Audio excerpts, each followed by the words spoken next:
മലയാള സിനിമയുടെ ചരിത്രം പറയുമ്പോൾ നമ്മൾ പലപ്പോഴും ഓർക്കുന്നത് സൂപ്പർ സ്റ്റാർ നായകന്മാരെയാണ്. എന്നാൽ മലയാള സിനിമയുടെ വിജയത്തിൽ വലിയ പങ്ക് വഹിച്ചിരിക്കുന്നത് അതിലെ മികച്ച നായികമാര് കൂടിയാണ്. വികാരാഭിനയം, ശക്തമായ കഥാപാത്രങ്ങൾ, സ്വാഭാവിക പ്രകടനം ഇതെല്ലാം ചേർന്നാണ് മലയാള സിനിമയിലെ നിരവധി നടിമാർ പ്രേക്ഷകരുടെ ഹൃദയത്തിൽ സ്ഥിരമായ സ്ഥാനം നേടിയിരിക്കുന്നത്. ഇന്ന് ഈ വീഡിയോയിൽ നമ്മൾ മലയാള സിനിമയിലെ മികച്ച ചില നടിമാരെയും അവരുടെ കരിയറിലെ പ്രധാനപ്പെട്ട കുറച്ച് സിനിമകളെയും കുറിച്ച് സംസാരിക്കും. ഉർവശി സ്വാഭാവിക അഭിനയം കൊണ്ട് മലയാള സിനിമയിൽ വലിയ സ്ഥാനം നേടിയ നടിയാണ് ഉർവശി. കോമഡിയും വികാരവും ഒരേപോലെ കൈകാര്യം ചെയ്യാൻ കഴിയുന്ന ചുരുക്കം ചില നടിമാരിൽ ഒരാളാണ് ലേഡി സൂപ്പർ സ്റ്റാർ ഉർവശി. അച്ചുവിന്റെ അമ്മ, മിഥുനം, തലയണമന്ത്രം, ഉള്ളൊഴുക്ക് പോലുള്ള ചിത്രങ്ങൾ അതിനുദാഹരണമാണ്. ശോഭന മലയാള സിനിമയുടെ ചരിത്രത്തിൽ ഏറ്റവും മികച്ച നടിമാരിൽ ഒരാളാണ് ശോഭന. അവരുടെ കരിയറിലെ ഏറ്റവും വലിയ കഥാപാത്രമായിരുന്നു മൺചിത്രത്താഴിൽ. ഈ സിനിമയിൽ ഗംഗയും നാഗവല്ലിയുമായുള്ള ഇരട്ട പ്രകടനം മലയാള സിനിമയിലെ ഏറ്റവും മികച്ച അഭിനയങ്ങളിൽ ഒന്നായി കണക്കാക്കപ്പെടാം. തേന്മാവിൻ കൊമ്പത്ത്, മായാമയൂരം, മിന്നാരം പോലുള്ള സിനിമകൾ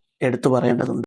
മഞ്ജു വാര്യർ വളരെ കുറച്ച് വർഷങ്ങൾ മാത്രമാണ് ആദ്യഘട്ടത്തിൽ സിനിമയിൽ അഭിനയിച്ചത്. എന്നാൽ ആ ചെറിയ കാലയളവിൽ തന്നെ അവർ മലയാള സിനിമയിൽ ഒരു വലിയ സ്വാധീനം ഉണ്ടാക്കി. അവരുടെ പ്രധാനപ്പെട്ട സിനിമയിലൊന്നാണ് കന്മദം. ഈ സിനിമയിൽ മഞ്ജു അവതരിപ്പിച്ച കഥാപാത്രം ശക്തമായ വികാരങ്ങൾ നിറഞ്ഞതാണ്.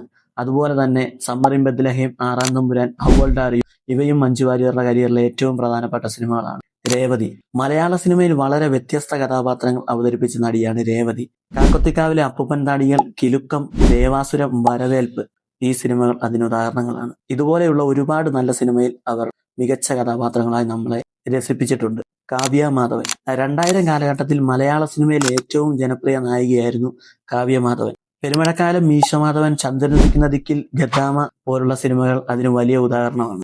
മീര ജാസ്മിൻ സ്വാഭാവിക അഭിനയം കൊണ്ടാണ് മീര ജാസ്മിൻ പ്രേക്ഷകരുടെ മനസ്സിൽ ഇടം നേടിയിരിക്കുന്നത്. പാടം ഒന്ന്, ഒരു വിലാപം, കസ്തൂരിമാൻ, അച്ചുവിന്റെ അമ്മ, ഒരേ കടൽ ഇതുപോലെയുള്ള സിനിമകൾ ഓർക്കാതെ വയ്യ. നിങ്ങളുടെ അഭിപ്രായത്തിൽ മലയാള സിനിമയിലെ ഏറ്റവും മികച്ച നടി ആരാണ്? ഈ വീഡിയോയ്ക്ക് ഒരു സെക്കൻഡ് പാർട്ട് താല്പര്യമുണ്ടെങ്കിൽ കമന്റ് ചെയ്യുക. നമുക്ക് അടുത്ത ലിസ്റ്റുമായിട്ട് വരാം.